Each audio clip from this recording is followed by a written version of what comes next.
Good evening, everyone. Thank you, everyone, for coming. Thank you for the Townsend VFW for hosting this event. I do want everyone to know that tonight we'll be broadcasting live until I say that it's no longer being recorded. So the question and answer part will be recorded. The meet and greet after will not be recorded. My name is Kim Creedon, and I am with the Townsend Business Association. We are nonpartisan. We are doing this as a community service to the candidates so that they can have an opportunity to talk with all of you so that you can make your choices in the primary coming up on September 6th. I think that you all both know the candidates. They'll introduce themselves formally. But of course, to my immediate left is Andrew Shepard, and to my far left is Lynne Archambault. So I've given the candidates the opportunity to reflect on the questions for a day. I think that it's very important that they have the opportunity, because some of the questions go a little bit deeper, but they have the opportunity to think about it. This is not a time for us to get anybody. This is an opportunity for us to really get to know them a bit with some questions that go a little bit deeper than the norm. Each question will be giving a time limit, and we'll alternate back and forth with who goes first with the questions. And at the end, the candidates will have an opportunity to give some closings, reflect back on any comments that they have said during the night, and they'll also be able to comment on something from their opponent. Then they will have an opportunity to give a closing statement, and then have an opportunity to talk with all of you. There's no cards around. Because there are so many questions, we want to make sure that we get through those. And if there's new questions that the audience has, I want to make sure to be able to get to those first at the end. And both candidates will be able to see all the questions so that there's no question of, was it my choice to ask the question or not. It's really going to be about time at the end. So, without further ado, I would like to start. Each candidate is going to be able to provide a personal summary. This is to include just their background, not anything about their political viewpoints. They'll give that brief personal summary in 1.5 minutes, and we will let Lynne start because she is the person from out of town. So we'll have the floor first. Go ahead, Lynne. I think I'm going to stand for this so everyone can see me clearly. My name is Lynne Archambault. And just like Andrew, I'm a townie too, but from Pepperell, longtime resident of Pepperell, where many generations of my family's from. I attended North Middlesex High School. I was president of my class, president of the National Honor Society. I graduated second in my class, went on to attend the University of Lowell, University of Mass, Lowell it's called now. I graduated summa cum laude with a business degree there. I then, after graduation, I started in the sales world, business world, and a few years later started a family. So I figured at that point, the most important thing I could do was raise my children. I feel like that is a super important job and one of the hardest jobs. So I stayed at home for a long time. And then eventually I went back into the corporate environment. I worked for an IBM partner and worked my way up very quickly and became a sales operations manager at that time. During the same time, I was also building my business in Pepperell called Arch Fitness. It's been there for about 12 years at this point. We started from nothing. And now we have a big space in Pepperell. It's a great environment. I then decided, after being in corporate America, by the way, I'm also a realtor for over 22 years, that I wanted to follow my passion. And I left my job with a really good salary, took a pay cut in half to follow my passion to be a teacher at North Middlesex High School, where I attended. I love the kids at the high school. I love teaching. I earned my master's in health and wellness, and I still work. I actually am on the Recreation Commission in town. I'm an athletic trainer and an EMT. I'm a homeowner, taxpayer, and resident of Pepperell. Thank you.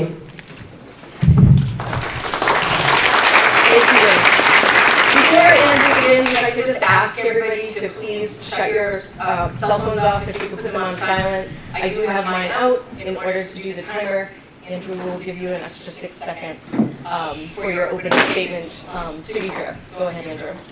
Thank you, Kim, and thank you everybody for coming out this evening. I'd like to thank Kim and the Townsend Business Association and the VFW for hosting this evening. I'd just like to give a brief background about myself. As requested, born and raised in Townsend, I'm a local guy. I'm fortunate to come from a family that's been working in this area for over 100 years, as firefighters, as farmers, as teachers, as business owners, social workers, and I'm proud to be here today standing in front of you running for the state representative position to continue to serve our community. A big thing about me is, I'm a business owner. I own my own business, a 5-gallon water jug company, Bayberry Hill Water. I work in our family farm where we raise about 1,000 holiday turkeys and do 300 acres of hay, and I'm fortunate to serve as a call firefighter here locally. A little bit of qualifications for myself. I have Beacon Hill experience. I've worked with previous Representative Sheila Harrington. I've also had an internship with Governor Charlie Baker, as well as my master's degree in resource economics.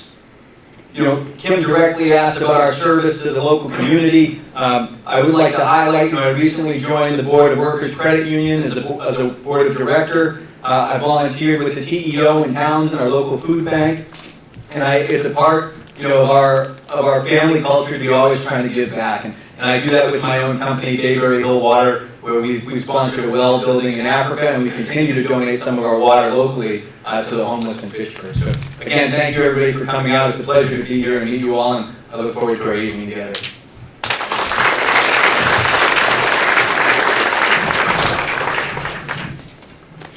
Thank you, Andrew.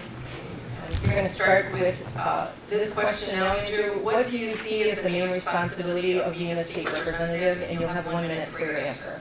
Thank you, Kim. The main responsibility of the state representative, I feel directly familiar with this, having worked on Beacon Hill with our former state representative, Sheila Harrington. I see a big thing is you're the voice for the district. You're going down to Beacon Hill and you're representing our area on all the laws that are being passed in the Commonwealth. Another one is you're working on the state budget. You're working on funding the government, $52 billion in state funding. You're also working on earmarks, bringing money back for our area, for roads, for bridges, for local programs, and the biggest piece is also solving constituent problems. And I was directly familiar with that working in our Representative Harrington's constituent office in Groton. And you have constituents come in, homeowners, voters, and they're having an issue because of the breakdown of government services. And you're there to help them navigate that back end, help them get the veteran's license plate they've been struggling to get at the RMV or other challenges that they have throughout the Commonwealth.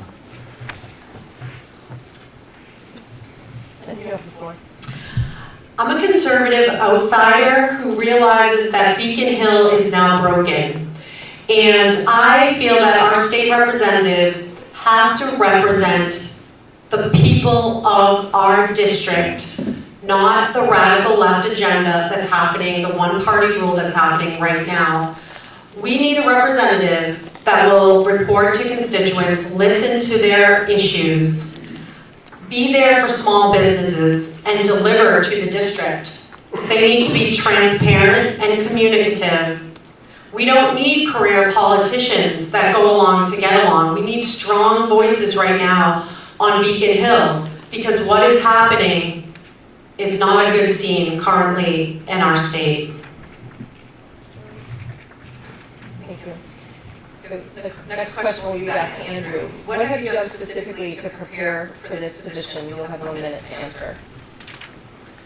I think what have I done specifically to prepare for this position? I've worked in the role before, not directly, but with our former representative, having a deep understanding for the nature of the job and how to be effective. It takes, working with people on each side to get resources for our area. And that, I think, is critically important, that you don't have someone that goes down there and saber rattles, and you have someone that goes down there and can get what we need for our roads and our bridges and our seniors and our veterans. You asked me directly what have I done to prepare when I announced my campaign. I reached out to all the local officials, police chiefs, fire chiefs, select members, the town moderator, administrators, and sat down with as many that were willing to listen and hear what what does each community need. and I feel deeply familiar with what we need in our district and how to go down there and solve those issues and get those resources for ourselves. Thank you. If you asked me a year and a half or 2 years ago if I thought I'd be a politician, I would have laughed at you. To prepare for this position, I've lived a life, and sometimes it's been hard. I've had to raise a family as a single mom. I've had to find a job because I was left with no health insurance. I've had to face many challenges in my life. I'm upset what's going on in our community and our state and our country right now. I have met with thousands of constituents at this point in our district and many town officials, many ministries, to talk to them about the issues facing our community. I've also been studying mass law since I decided to run. Andrew, the next, we've asked the how, now we'd like to get to the why. Why do you want to be our state representative? You'll have 1 minute. Yeah, I have seen firsthand the impacts you can have in this position when you have somebody that's there for the right reasons.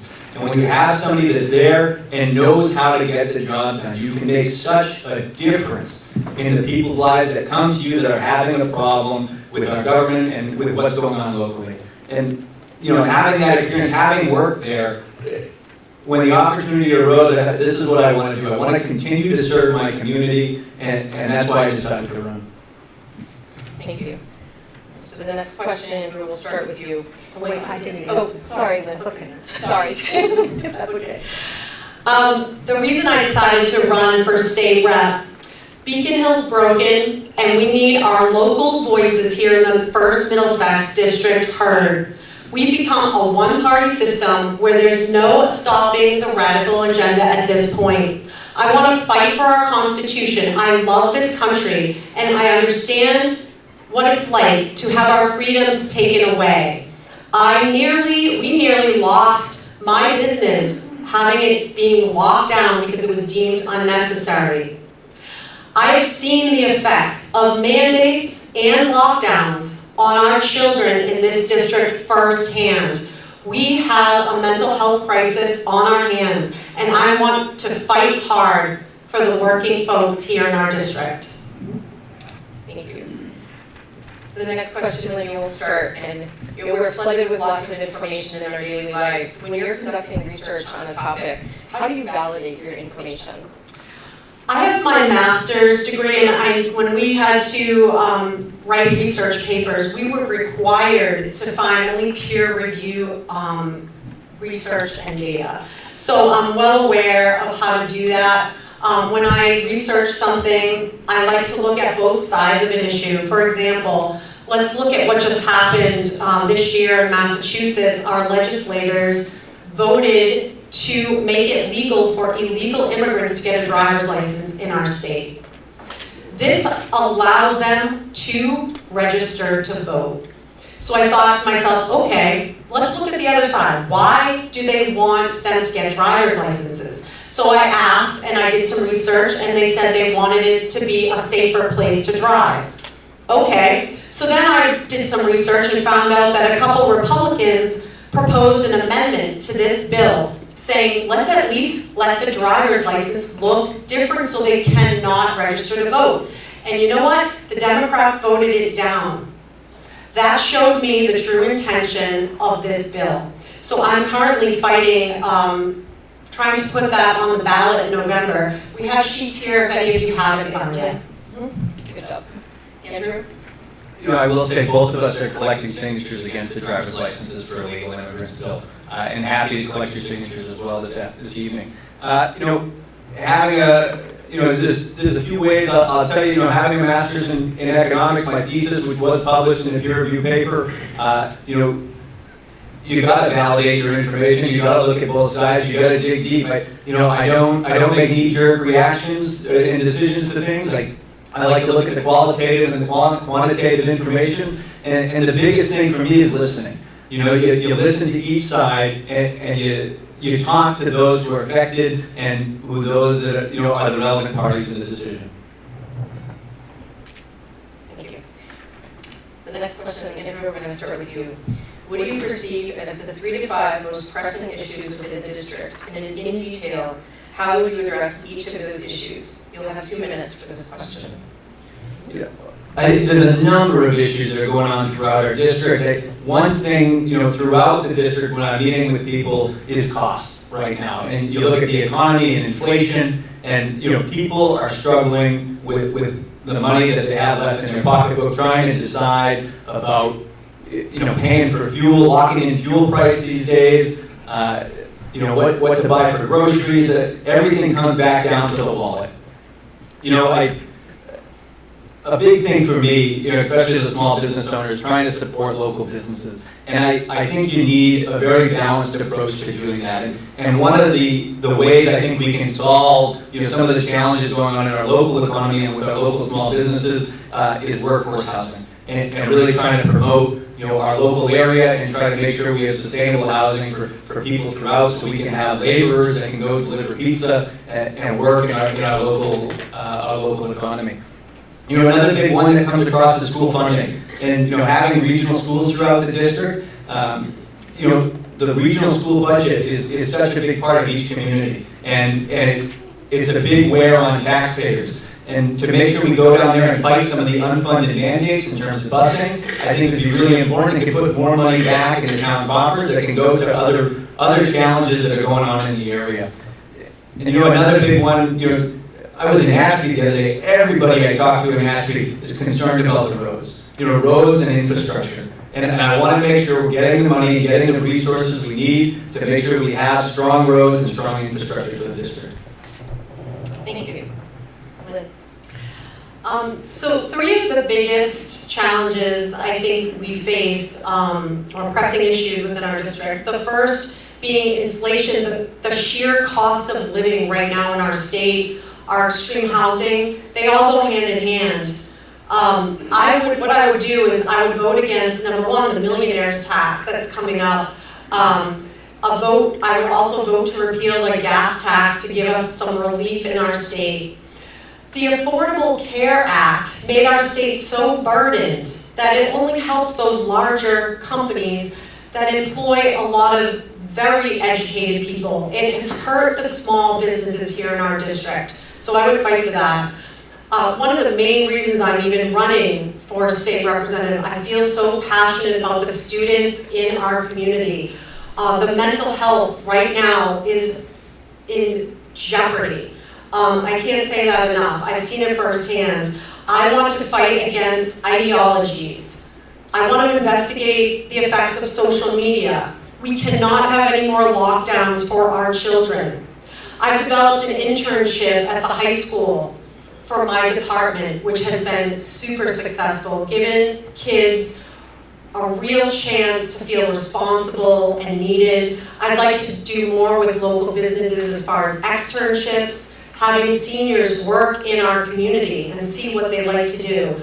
I'd also like to have mentorships with seniors. It's so important for kids to have seniors to look up to and have that interaction.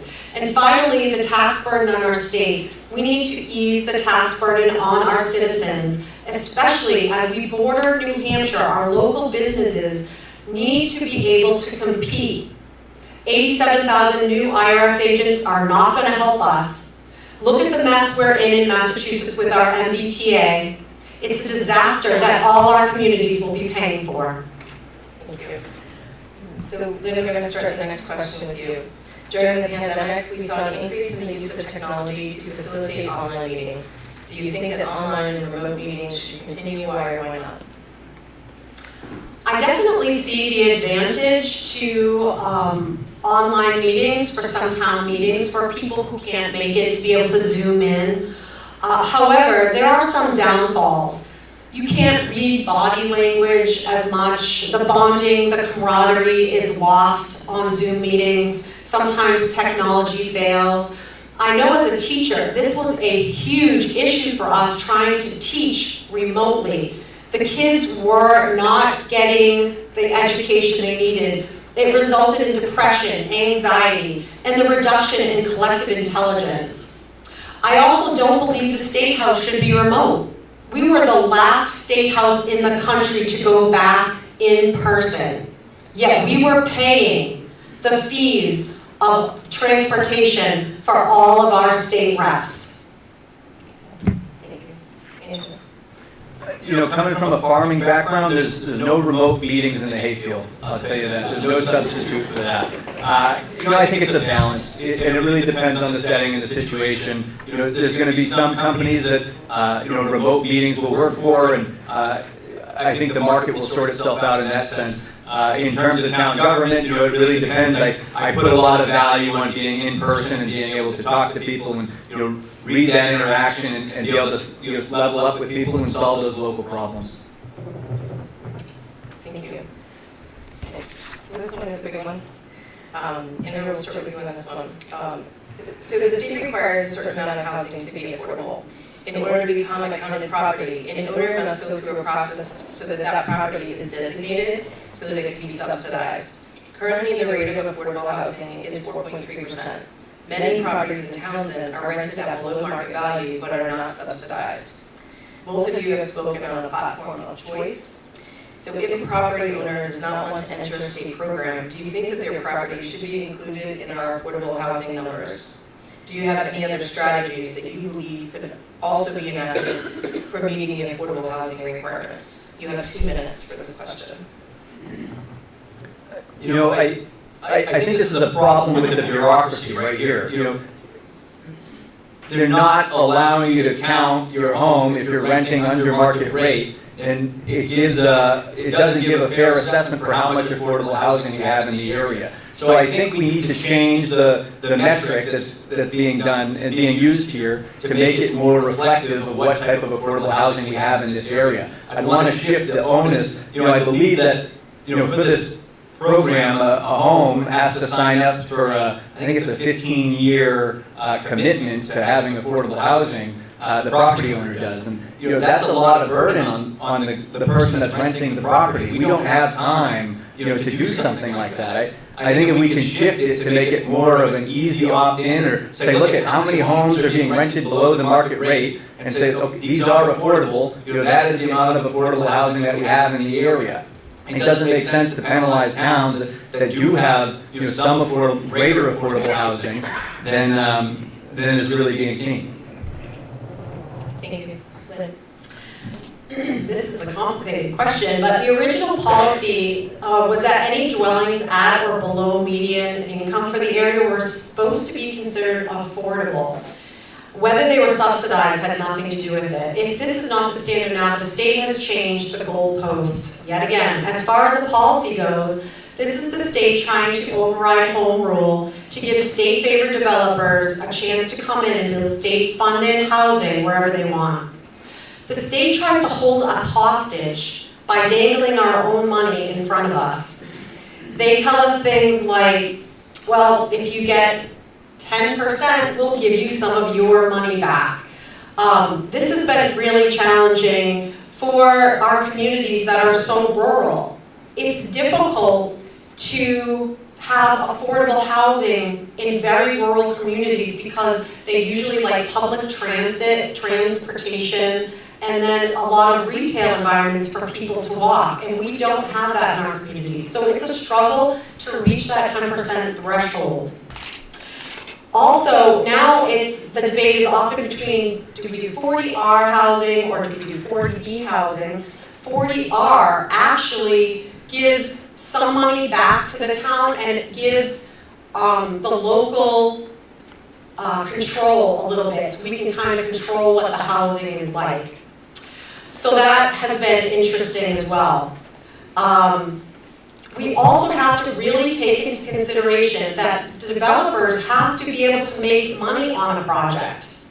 We have to do this responsibly because we have to make sure the town can support the utilities, the water, the schooling, etc. Thank you. Then I'm going to start with this next question with you. At your previous engagements, both of you have spoken against the critical race theory. Critical race theory is not part of the curriculum in our district, so please don't focus your response on critical race theory.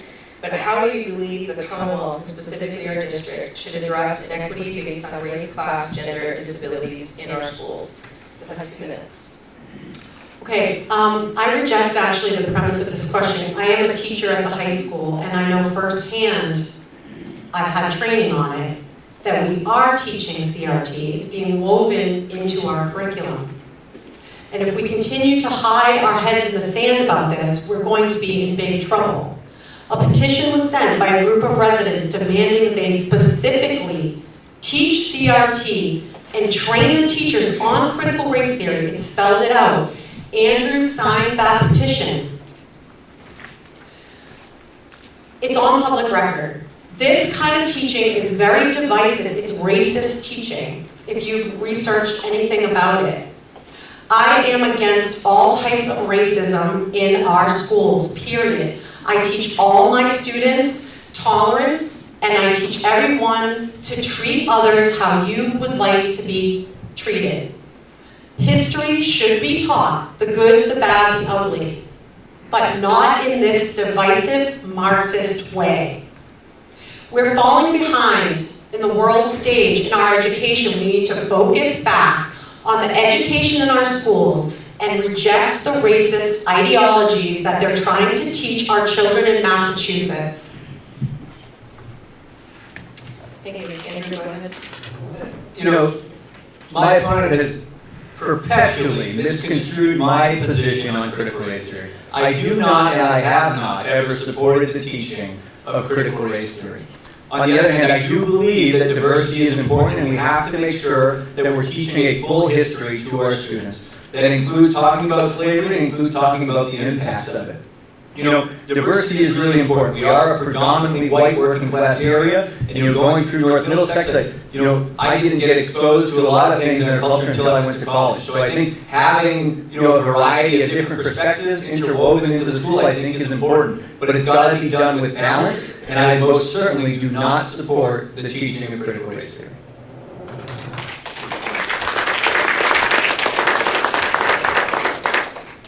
So thank you both for answering that. I'm actually going to have this opportunity, and I told them both that I would do follow-up questions as I saw fit. So I asked to not talk about critical race theory, because we've heard that on several debates. What I want to hear about, and I'll give you each 1 minute, is what are we going to do to address the inequality that we have based on race, class, gender, and disability in our schools. Lynne, I'll go ahead and give you 1 minute to talk specifically on that. We work every day as teachers to treat our students fairly and equitably. And I know myself, I do not see race when I teach my children and my students. We have many things going on at our school to address the different cultural differences, educating our students on different culture. They want to learn about the different cultures. It's amazing. They love it. They love each other. We are making it more racist. If you talk to kids right now, that's racist, that's racist, that's racist. Where are they getting that from, guys? They're getting it from our schools. And I'm sorry, Kim, but I get passionate about this because I know what's happening. So that's what we need to do. We need to focus on educating, creating a cultural and friendly environment, but not this kind of racist teaching. Andrew, I'll give you 1 minute to follow up. And again, the question was based on inequality based on race, class, gender, and disability. I think nobody supports discrimination or bullying based on somebody's race or any other characteristics that distinguish them from their classmates. And I think, for me, it's really important that, we're talking about, our full history as a culture. We're talking about different cultures. We're exposing kids to all that's going on in the world. I think that's fair. I don't think North Middlesex did the best job while I was there. I think they're growing and teaching more, and, I encourage, widening the palette that we expose our students to. And I think that's how you work towards that. Thank you. Next, so interview first on this next question, and you'll have a minute and a half. Massachusetts has several laws supporting the LGBTQ community.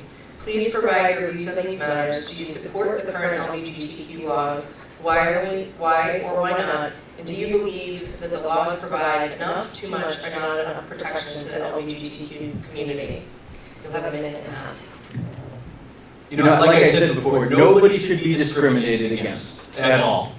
And I think the laws that we have in place for LGBTQ and marginalized groups, preventing anti-discrimination laws, anti-bullying, parenting laws, I think that I am comfortable with them and I wouldn't seek to change them at all. As a teacher and a business owner of many different types of people that come to my business, that I teach, I unequivocally do not tolerate any type of discrimination or intolerance. This has no place in our community. We need to have understanding and acceptance of all. We live in a free country to practice our freedoms, whether we agree with other ideas or not. As a realtor, I practice a strict code of ethics to not discriminate, and that holds true in my whole life.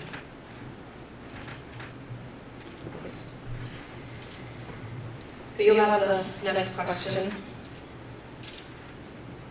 Do you believe that your position can address the overrepresentation of members of the community of color in our prison system? Why or why not? You'll have 1 minute. Is that me? Sorry. Yes. Okay, sorry. I'm not sure of the relevance of this question for the citizens of the 1st Middlesex District. We have no prisons in our district, but I will say this, if people break the law, we must have strong prosecutors so they will not be released to do it again. We have to be held accountable for our actions no matter what race, color, gender. We have a crime spree going on across this nation right now in our local cities as well. We need to address this. We cannot become like the cities of New York and San Francisco where they're releasing criminals to do it all over again. You know, I try to stay out largely of national issues. I do think nationally there is an overrepresentation of people of color in our prison systems. I think locally, I have firsthand experience working with restorative justice, which is a diversion program. It's really just a tool for police officers and law enforcement when they come across somebody who has made the wrong decision, and instead of, if there is remorse, and instead of sending them directly to the court, they can divert them to another program. I think something like that is useful and valuable for our officers. But I do think that we are a nation of laws, and if you break the law, you need to be held accountable, and that's regardless of your race. And I think for communities of color, I think it's important we all come together and try to look at some of the roots of our crime in the area. And I think programs and mentorship for youth are really important to work on that. Thank you. Andrew, you'll have this question first. And similar question, but for a different part of our communities. Do you feel your position can address the overrepresentation of children from community of colors in our child welfare, our foster care system? Why or why not? I think, like I said in the beginning, I like to make all my decisions, well informed. I don't have a lot of experience with the foster care system. Having worked previously with Representative Harrington, one of her big focuses was working with DCF and on legislation that can work to improve that. I would be open to working with community leaders and seeing what the issues were and how we could address them and solve them at a local level. I really feel that the real problem facing our children is inflation and poverty, which is causing so many children in our welfare system.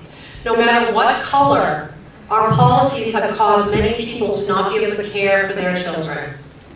The Affordable Care Act, causing minimum wage increase demands, the Family Leave Act, etc., all contribute to the decline of small businesses in our state and jobs in our society. As a small business owner, I know the burden these things have on companies. We can't hire as many people, too many businesses are leaving the state. We can't afford our children because of our Massachusetts state policies. You'll You'll start with the next question. how would you address the lack of diversity in public sector jobs in our district? You'll have 1 minute. I'm not exactly, I haven't really read that data, but I think the big question that we're facing in First Middlesex, from me talking to many business owners, is where can we get workers, period? It doesn't matter their race. Our local businesses are struggling to find reliable, qualified employees. One way my opponent and I differ here is that he believes in having government incentivize people to work. But I believe we need to stop incentivizing people to not work. We need to let people get to work. Andrew. I think that's crazy. That's nuts. Incentivizing people to not work, we both want the same thing. We want people to go out and work. To answer this question, diversity is important, but the first priority is to make sure that we have a labor pool. And whatever means we can do, I think the root of that is looking at affordable housing and trying to increase that in our area.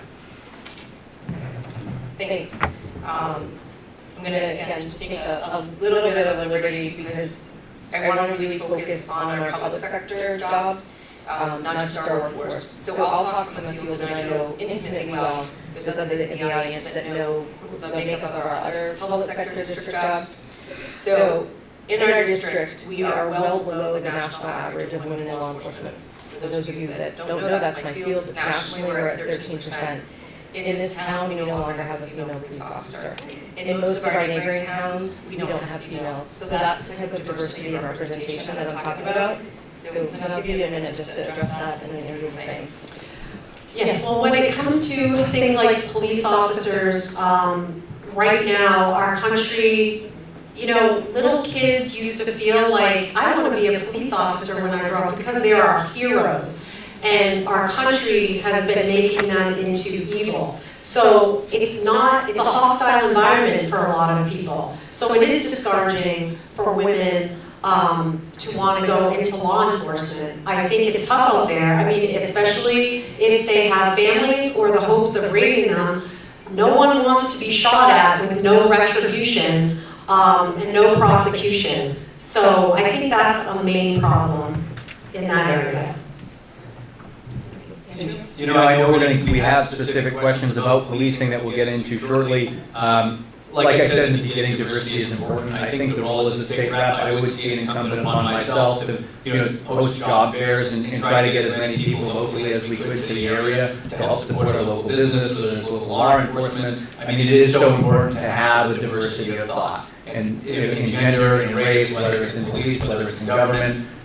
So whether it's working with the diversity offices in the state and seeing what we could do to use some of their resources and their knowledge to get a different type of people out here, and it really makes the area better. Thank you. Andrew, you'll have the floor first on this next question. Our country is facing unprecedented gun violence. Massachusetts has some of the toughest gun laws in the country, incidentally signed into law by our Republican administration, and some of the lowest gun violence rates in the country. Are there any additional safety measures that you would support to keep gun violence and our death rate from guns low? You'll have 2 minutes. I think it's absolutely terrible what's been happening across the country. It's devastating. I would hope that we don't have something like that happen in our community. Massachusetts has one of the most comprehensive set of gun laws in the country, and for me, it's about responsible gun ownership. As a farmer, having my license to carry, we use guns on the farm all the time, and it's really about encouraging proper education and making sure that lawful gun owners are using them appropriately, and we're keeping guns out of the hands of people that don't use them appropriately.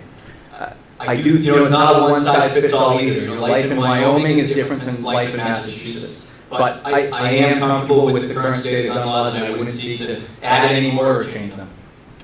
Thank you. Lynne? Kim, you're right. We have some of the strongest gun laws in the country. I have my LTC, and I support the Second Amendment.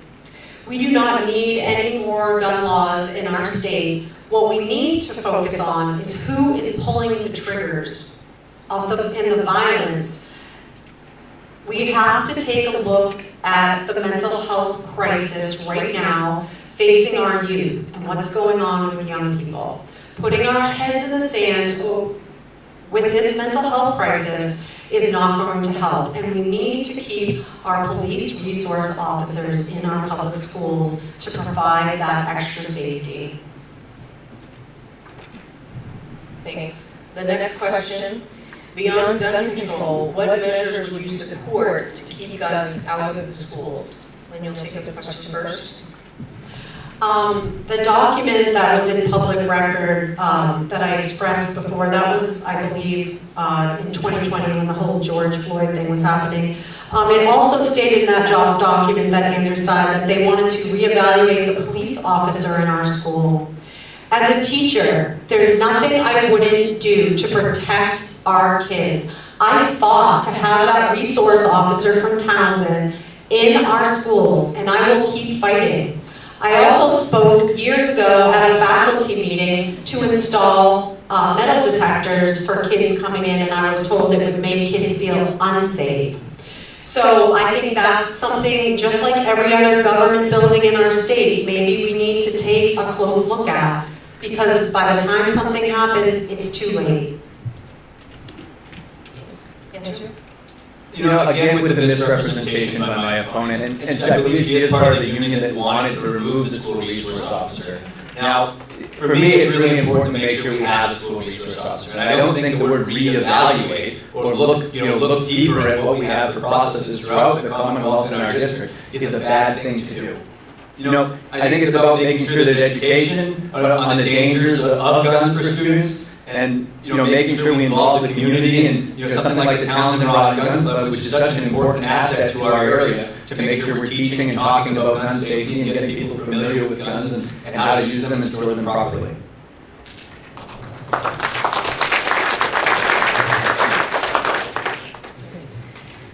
The next question, in your earlier engagements, you both stated that you support the police. Across the country, there's discussion of police reform. You both discussed the topic of defunding. I don't want you to talk about defunding, but do you believe there's other adjustments needed to policing to address public safety in our communities? You'll have a minute and a half. Andrew, we'll start with you. You know, I'm proud to be the police endorsed candidate in this race. Recently I picked up the endorsement of the Massachusetts State Police Association, and I'll tell you, when a lot of these endorsements, when you're in the political realm, they send you these surveys, they ask you to, which way are you going to vote on this. With the state police, it wasn't anything like that. You sit down with them and they said, hey, we know that we've got challenges throughout policing in this Commonwealth, and we just want, for our endorsement, somebody who's going to be committed to working with us on making proper reforms for policing throughout the Commonwealth. And when I talked to them about it, they said, you're obviously going to be our candidate that we're going to support in this primary.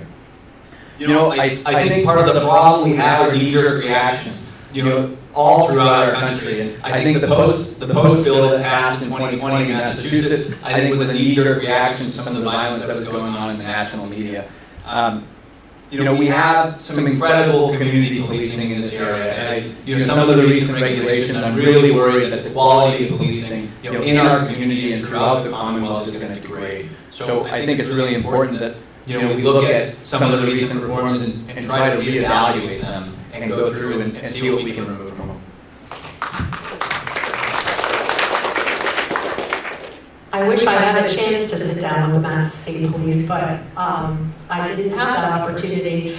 We are losing, I have spoken though to many Mass State troopers, retired, current police officers. We're losing record numbers of police officers because they're working in hostile environments. They have unnecessary mandates. We've lost a lot with the vaccine mandates. I just spoke with an early retired trooper who said that we're losing the senior exceptional officers and they can't get new candidates to join the force. Okay? So we need to really be supportive of our police. Like I said, they used to be our heroes and now our country has taken a turn. That being said, every area of our public sector should always have room for improvement. I know that the Mass State Police just, suffered a lot of corruption and things happening with them. So every area needs to be looked at. Thank you. We're going to start with you on this question. Again, you both touched on this very lightly in some of your previous engagements, but the current police reform bill that went through its training requirements essentially abolished part-time reserve police officers, which were very prevalent here in our region. You both stated that the positions are needed in the communities in our district. What will you do to restore these positions? And do you have any other strategies to support police staffing?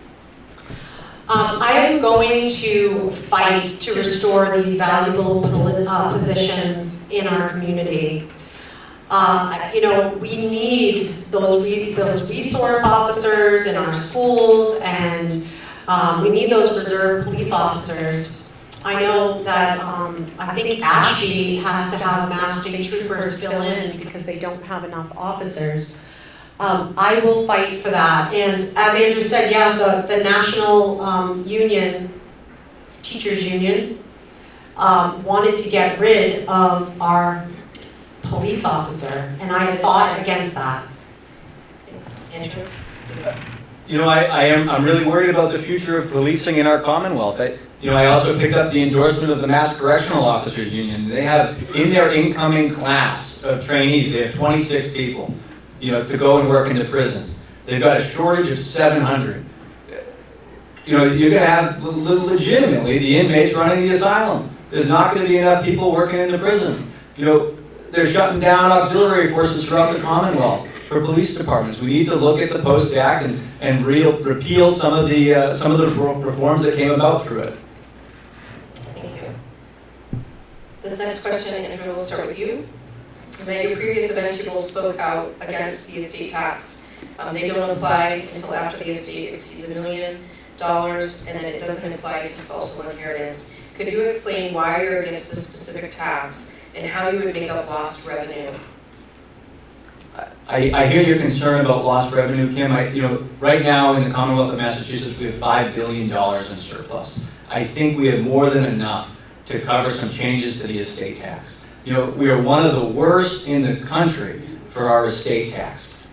As Jim said right there, the worst in the country. You heard it from Jim. Now, we're right next to New Hampshire, and this is a big problem for our area. Governor Sununu is actively recruiting businesses in Massachusetts to come over to New Hampshire because, the cost of doing business there is so much cheaper. You got people that, whether it's a family farm, a small business, they raised an S Corp, they want to sell it and move on, and they got to worry about estate taxes and stuff. And it's nonsensical. I really hope we raise it and get it in line with the federal level. Thank you. The estate tax is a tax on small businesses, residents who built up equity in their homes, like many of us, and local farms as well. It doesn't take much in today's environment for an estate to be valued over $1 million. We all know what the housing market's like. Farmers will have to go and sell their land in some cases to pay for this. We don't need to make up the lost revenue. We have a $5 billion surplus in our state, and the Massachusetts legislators don't want to give it back. Even though there's a law saying they need to give it back, they're trying to find ways to spend it. We don't have a revenue problem in our state. We have a spending problem. Lynne, you'll start with this question. Do you believe that climate change needs to be addressed? Why or why not? And if yes, what do you believe are the most important initiatives that can be enacted at the local level to address climate change? I think the climate that most needs to be addressed right now is the climate on Beacon Hill, to be honest. We're breaking the back of the businesses and families with our current policies. We're a rural community of working class people that rely on diesel and fuel to make their businesses work, to make a living, to get around. We don't have mass transit here. We rely on our cars to get around. Jumping into this climate emergency and jumping into these policies are going to destroy fixed income families like our seniors. We have 1,000 homeless vets right now in our state. They're going to struggle with inflation and high fuel costs. I'm a teacher. I can't afford an electric car. I can't afford a $1,500 fuel bill every couple of months. It's time. Andrew? You know, in the beginning, my opponent was hinting that I'm a career politician, but I didn't hear a single answer in that question. You know, I'll tell you, as a farmer and as a firefighter, the climate is clearly changing. You know, we just had a huge fire in West Townsend where the ground was so dry, the fire burned into the soil and then rekindled days later. You know, as a farmer, the well for our cows has gone dry more often, you know, every summer in the past few years. You know, but for me, it's about balance. You know, the climate is changing, but we got to make sure that, you know, we're looking at all different fuel sources that we can have to support our Commonwealth and our district. And as a small business owner, you know, I only have heavy trucks. You know, moving water jugs, heavy water jugs. I need diesel trucks. There is no alternative right now. And we need to make sure we have a voice that on Beacon Hill that understands some of the challenges going through business and making sure they're focused on balance. And that's what I can bring to the table.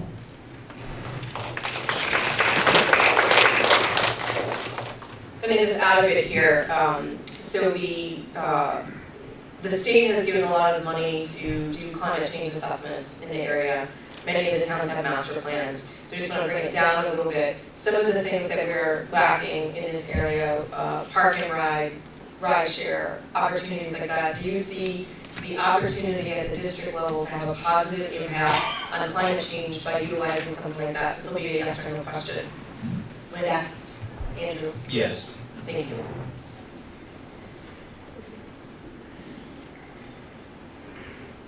The next question, Andrew, will start with you. Both of you have spoken about improving the economics of the region. Many state programs for economic development are not applicable to companies or programs in our region. What would you do in order to change this paradigm and assist building the local economy through existing state funds? I have 1 minute. You know, I think in the text of that question, Kim hits the nail on the head. You know, a lot of the programs out there throughout the Commonwealth are not applicable to companies or our region. And I think it's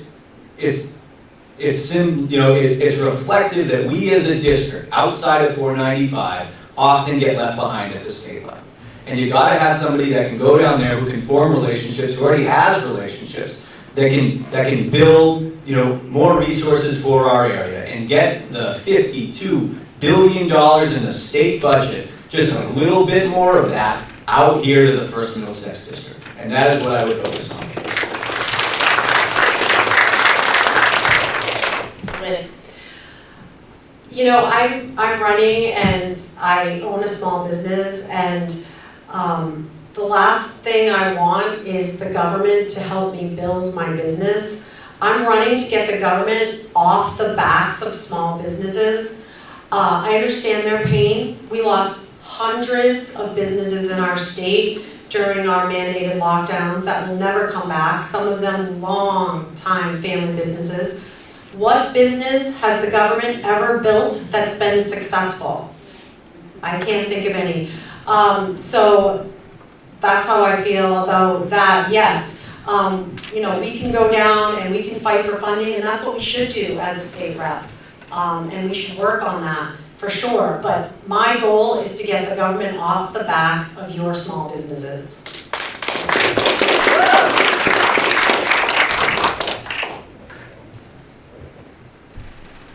I just want to restate a bit of that question. So right now there's programs in our state that are giving out funding for economic development programs, and they're not available in this region.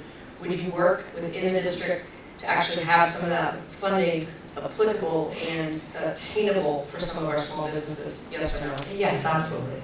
Andrew? Yes. Thank you. Okay. So again, on the small business, this is very specific.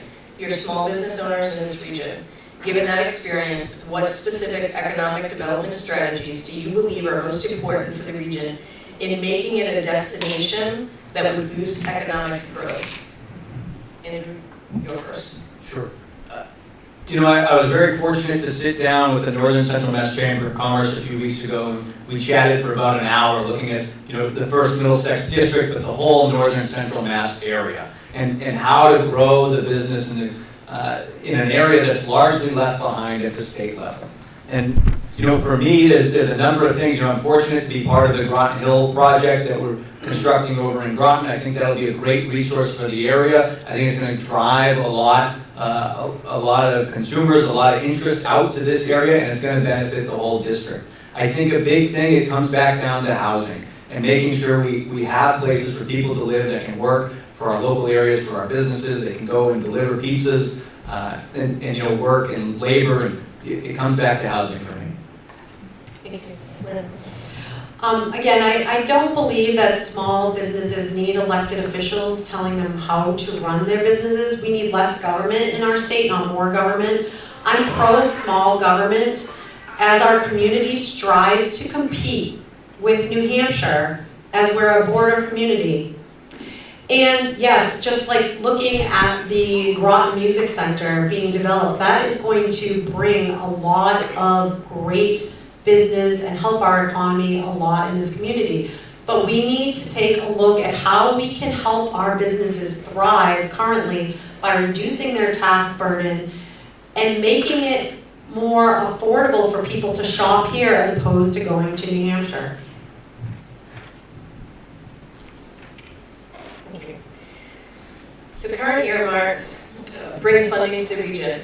Often these projects are not interconnected. Please provide your opinion on earmarks and how they might be most effectively awarded to improve the region. Lynn? I'm running to eliminate pork across the state. I want to get rid of big government in Massachusetts to help our businesses flourish. We pay about $280 million in state taxes in this district. I'm not focused on pet projects to help the connected few in our district. I'm focused on the whole community. And yes, there are funds we must fight for and must bring funds to our community. That's part of our job. But my goal is to eliminate the pork across this state.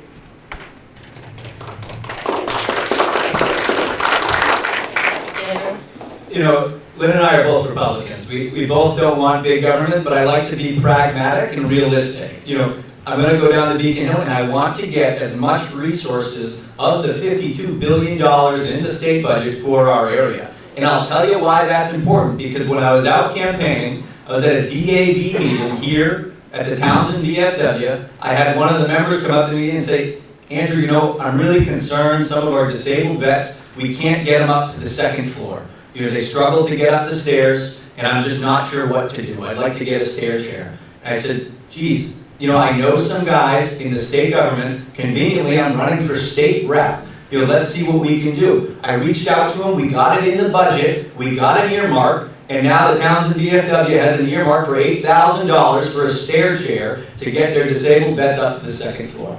So, you know, earmarks are important. I think to answer your question directly, Kim, you know, I see it incumbent as I go out and meet with folks and invested parties, you know, whether it's the veterans, whether it's the seniors, the government officials, you know, you see what each community needs. And you got to play the game to win the game. And for that, you know, going out, whatever we need for our area, I'm going to try to get as much out of that state budget that I can.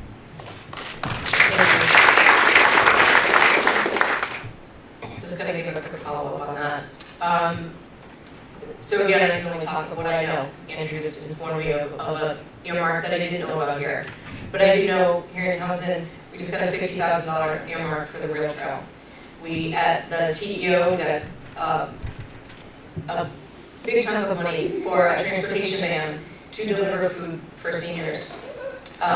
All of these are coming back to us. So can you just clarify, you don't want the earmarks anymore? No. I said I would absolutely fight for the earmarks. But my goal is to decrease the pork and the overspending at the state level. Okay. That is our money. It is our money, and I will fight for the most funding in our district that I can get.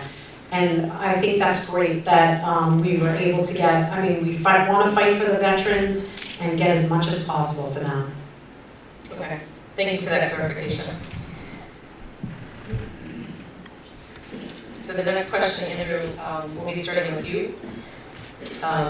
In your previous outings, you have said that you both oppose the mandatory COVID vaccination. In the United States, we have a number of required vaccinations. Do you support those vaccinations still being required? Why or why not? And if you see the COVID vaccine as different for the community, please explain. Finally, other countries are mandating the COVID vaccine. Does that or may that influence your stance? So, the vaccinations outside of COVID that, are currently mandated, things like polio, I do think is a good idea. I wouldn't like another widespread polio outbreak. In terms of COVID, the vaccination rates throughout the community, it's about 80% of people who are vaccinated in Groton and Lunenburg, about 70% in Dunstable, and somewhere in the 60s for Ashby, Townsend, and Pepperell. So you can tell by those numbers that each community looks at the value of vaccination differently. I think it's incumbent and important, given how quickly the science has changed, for people to be able to make their own choice about what's best for them and their families. I think if, a number of years down the road, if we have a lot of substantial data, then we can look at it then. But I wouldn't support mandating the COVID vaccine right now. Thank you. Lynne?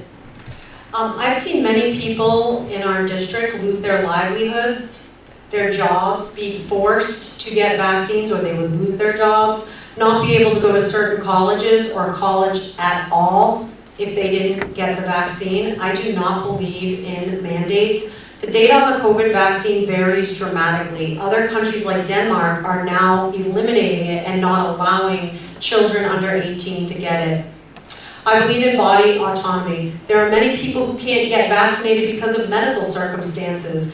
And those that weren't vaccinated, let's not forget that they faced a lot of discrimination in this state. They weren't allowed to go to certain restaurants. I saw it in the schools firsthand. Kids who were not vaccinated were sent home, even though they were exposed just like a child who was vaccinated.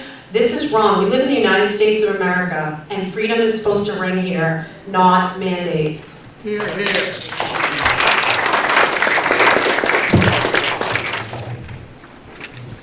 So that ends the questions that you had prior to. I'm going to start with some of the questions from the floor in order to give you the value of that discussion before you have your closing time.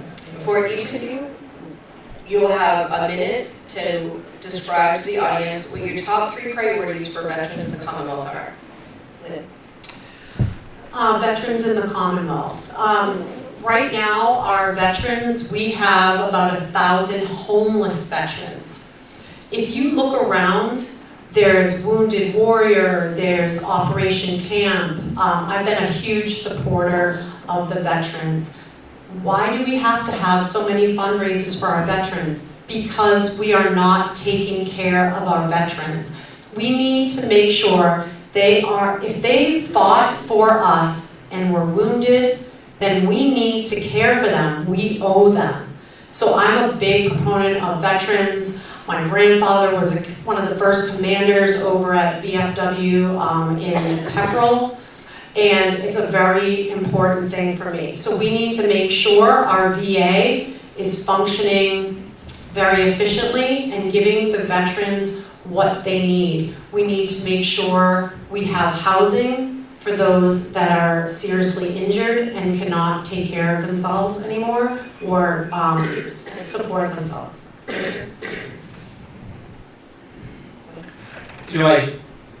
One thing I'd really like to see is no veterans court available in northern central Massachusetts. And that's a court specifically for veterans if they have an issue or a problem with the law. Right now, they either have to travel to Holyoke or they have to travel to Framingham. And I think it'd be really important, for the delegation of northern central Mass to work on getting a veterans court for the area. Another big one is housing. I talked about that a number of times tonight. Making sure we have housing set aside for our veterans, I think, is very important. And making sure, whether it's seniors or veterans, the inflation that's going on in this economy, it is forcing, those on a fixed income, to have to make a decision between the house that they raised their family in, that they came back from overseas to, and that should not be a decision that these people who served for us have to make. Another big part, I think, is outreach. They showed up for us. I think it's important for the state rep to show up for them. And that's making sure you're going out to veterans events, it's making sure you're going to the veterans meetings, and you're talking to them about the resources that are available already at the state level in terms of the Valor and the Brave Act, and then working to forward, whatever their needs are and push for those legislatively.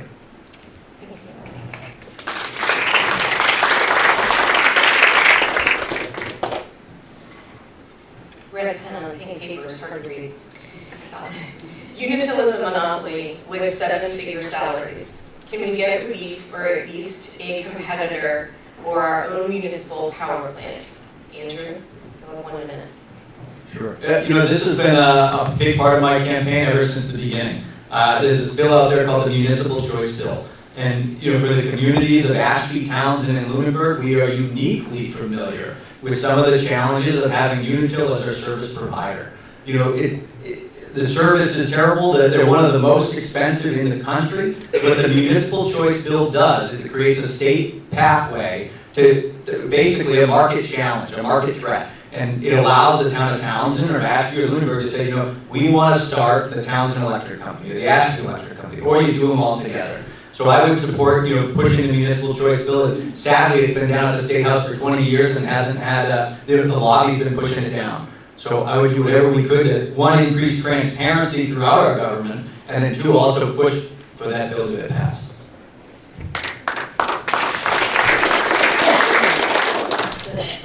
Yes, I know that Unitil is a big issue for our residents in Townsend, Lunenburg, Ashby, and this will be one of my priorities. We should not, or you folks should not have to struggle with the extreme electric bills that you're facing. It's some of the highest, I believe, in the nation. So I would support the Municipal Choice Bill. I spoke with someone yesterday from Broad Electric. They do a better job. We need to do a better job for you guys as citizens to make it affordable to live here. It's a big burden to have to pay that every month.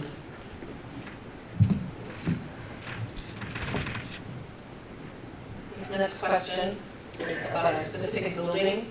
At the local level, the Harbor Fire Station, that's the white one, Lynne and Harbor, that is being neglected by the Department of Conservation and Recreation. If you are elected, what can you do to save the building from ruin? 2 town administrators and Representative Harrington have been asked to intercede on our behalf. Of the Historic Commission to no avail. DCR holds a rent-free tenancy in exchange for maintenance. Okay, I'm not familiar with this, but that's one of the things that a state rep should help their community on. If this is an issue, they help look for grants and things like that to help with this building. I was on the Historic District Study Committee. I'm very proud of our history and our community and would love to support any type of funding that helps with our historic buildings. So that's something that I would help fight for. There's a few problems in that. One, I'm familiar with the building. My office is right next to it. I see it, every day as I go to work. Familiarity with DCR. DCR is one of the failed programs and agencies throughout the Commonwealth. It is filled with glut and dysfunction. They've had a revolving door of leadership for the past few years. So, you want to talk about cutting government spending, and, I think we need to truly reform DCR and get the pork and the crap out of that agency and get them so they can be effective. And case in point, you look at this building and it's falling into disrepair. I would use my bullying post, or however they say it, bully pulpit, to make sure that we lobby the folks at DCR to get the resources we need for our community, including that building. This question you may or may not know the answer to. The question is, can the ARPA funds be reassigned to another project within the town? Directly, I'm not sure. I'd have to look into that. I don't believe so, but I don't want to make a statement without having it, ironed out. I believe the ARPA funds can only be designated by I think there has to be a committee, and it has to be certain things like recreation and I believe housing. So it would have to be the committee that chooses that. So we'll give that with advance notice. You might be able to look that up and have an opinion, but certainly not one that most people would walk in the street off of. So the next general question is, who are you going to be supporting for governor and why? It's up to you whether you are declaring who you're voting for or not. If you want to talk about people's platform, you'll be able to do so. Actually, no, it's Andrews. Yes. You know, I have made a point to not talk about any other races. You know, I am solely focused on this first Middlesex district and serving our 6 communities. I am happy to support whoever the Republican nominee will be for governor. The Democratic ticket is a little bit too much for me. I'm supporting Jeff Deal for governor, and I received his endorsement today. Of course, I will support if the other Republican, Chris Doughty, if he is elected in the primary. But I believe Jeff really does a great job, supporting the same views I support as a Republican.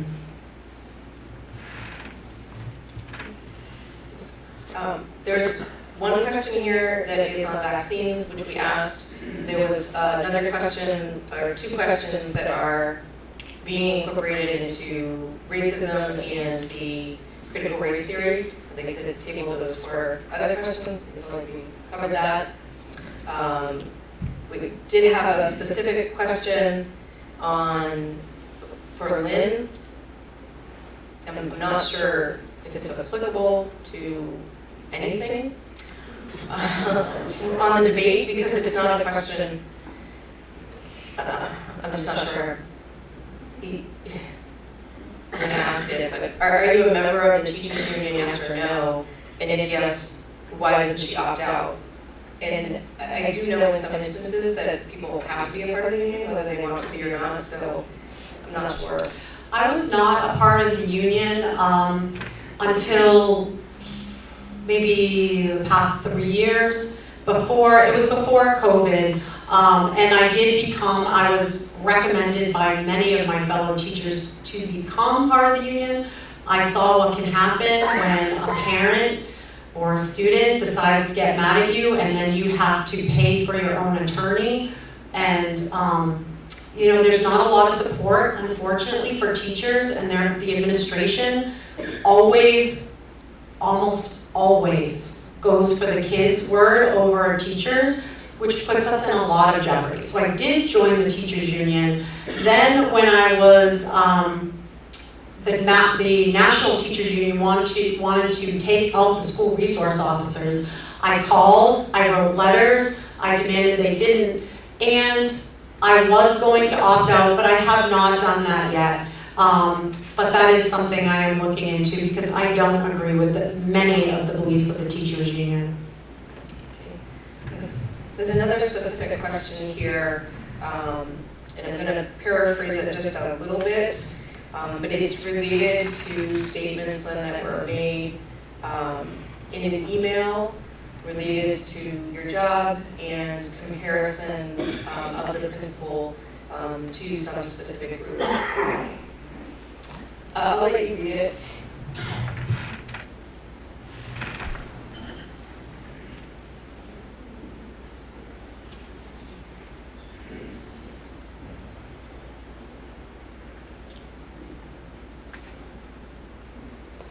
This is completely inaccurate, so if whoever wrote this, I'd really love for you to come up and talk to me privately, because this is a completely inaccurate statement / question. I'll keep it, actually, in case they want to come up. Okay. I do know one part of it that was an email sent out, so maybe you could address that part. There was, this is to my supporters, so I'm not sure how this got leaked out, but I actually really don't want to discuss this, but I will say this. Because I discussed the mental health of our students in our district, the administration is not happy. Let's just put it that way. They are not happy that I'm bringing to light that our kids, and I didn't mean just for North Middlesex, this is kids all across the state, are struggling. And again, putting our heads in the sand is not the way to do it. So yes, I was sent a letter from the district about that.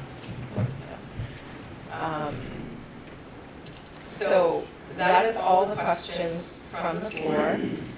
So now we have the clarification, answers, or points of disagreement based on your opponent's statements. Since we're going back and forth, do you want to take the floor? Based on my opponent's statements. Yeah, so it's anything that you want clarifications or points. So clarification of anything of yours, points of clarification that you'd like to make, anything that you have a disagreement on, something that was stated by your candidate, about you or your campaign. Just kind of, you have 3 minutes. Okay. One thing I would like to address is, I know that Andrew kind of insinuates that I talk about national issues. National issues are very important. They trickle down to local issues. So yes, I am very well versed and aware of the things going on not just in our state and our community, but also in our country. I think it's important to do that. Also, I think that a lot of people are upset that I have a public document that it states specifically that it was critical race theory they wanted to be taught, and Andrew did sign it. It's a public record. So, you know, he's insinuating that I'm sort of making that up or misrepresenting.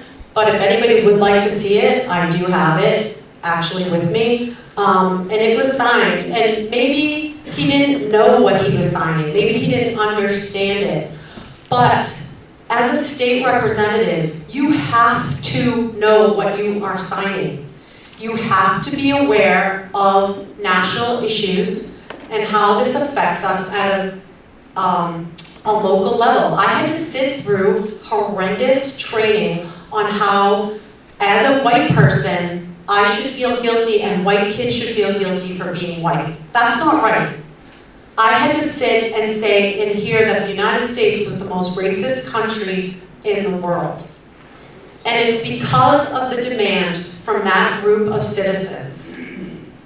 And so I know he's upset about that, but it did happen, and he admitted it at the last debate. So to say it wasn't accurate, he said the first line says that it doesn't represent everybody in the district. No, you're right, it doesn't. It doesn't represent most of us, but it does represent the people who signed it.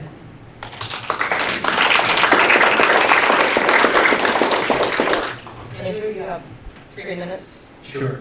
You know, again, mischaracterization. You know, national issues are certainly important. And I think this may highlight a misunderstanding about what the job of the state rep does. Because part of that is working with our national representatives. You know, you're dealing with our local offices at a federal level and trying to get the resources that come down to them for our community members. But grandstanding about national issues, walking around talking about how much you hate the president, you know, I'm all for, you know, supporting the Republicans and our beliefs and ideologies, but encouraging divisiveness I do not think is effective. And when you go down the Beacon Hill and you only throw mud, you get iced out. As simple as it can be, because I've worked down there and I've seen it. And when you get iced out, you're not going to get resources for our area. You're not going to get earmarks to get the VFW a stair chair to get their elderly members up to the second floor. And frankly, you know, that is not my approach. You know, the letter I think is perpetual mischaracterization. You know, at our second debate, my opponent was saying I want to defund the police. You know, because of that letter. It's ridiculous. Absolutely ridiculous. If you'd like to talk about it, I'd be happy to talk about it with you. Now, you know, I clearly believe that my opponent is unelectable in the general election. I think she is too divisive, and I think a vote for Lynne will be a vote for the Democrat. So I really encourage you to get out and vote in September 6th in the Republican primary.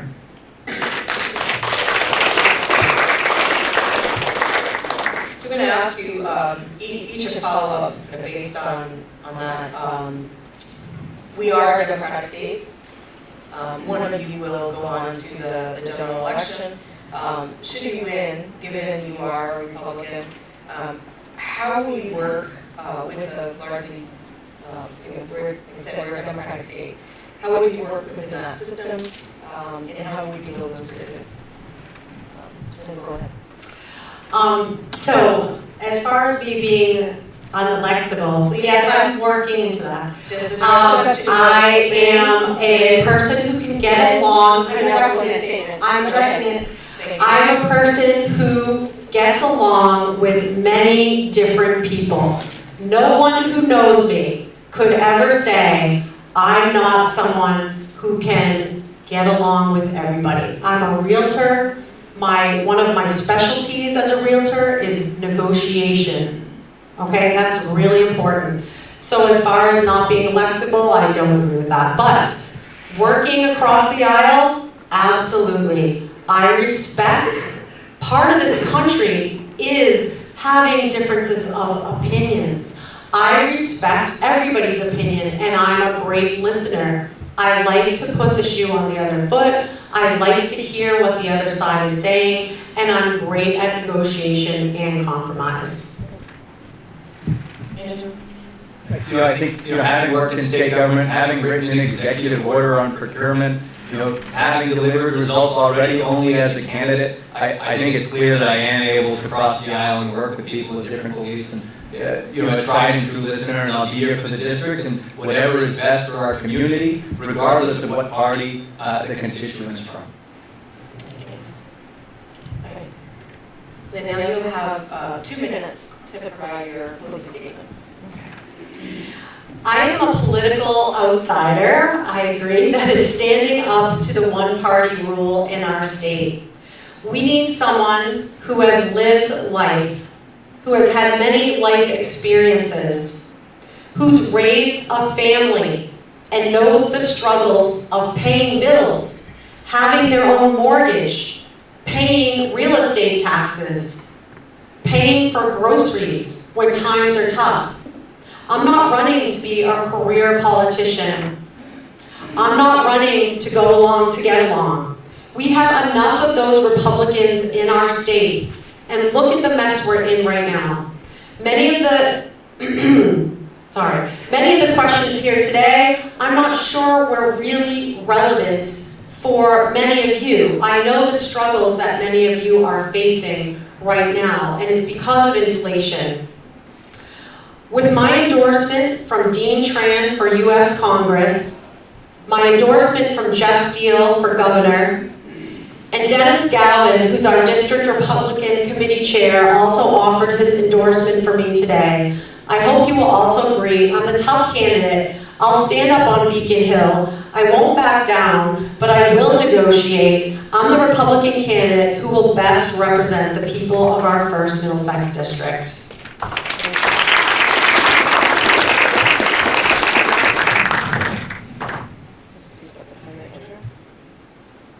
I'll be quick. So, I'll tell you, as a farmer, as a firefighter, as a business owner, as somebody who has lived experience in all those categories, I am committed to advocating for what we need at the state level. I walk the walk. As a farmer, I have the farmer's work ethic, dusk to dawn. I have the energy to represent our area, to get the resources that we need, and I want to do it. I'm here to earn your vote. I can win as the fiscally conservative candidate, and we need this type of representation that I can bring along with my experience and my ability to work with others. I am proud to ask for your vote on September 6th.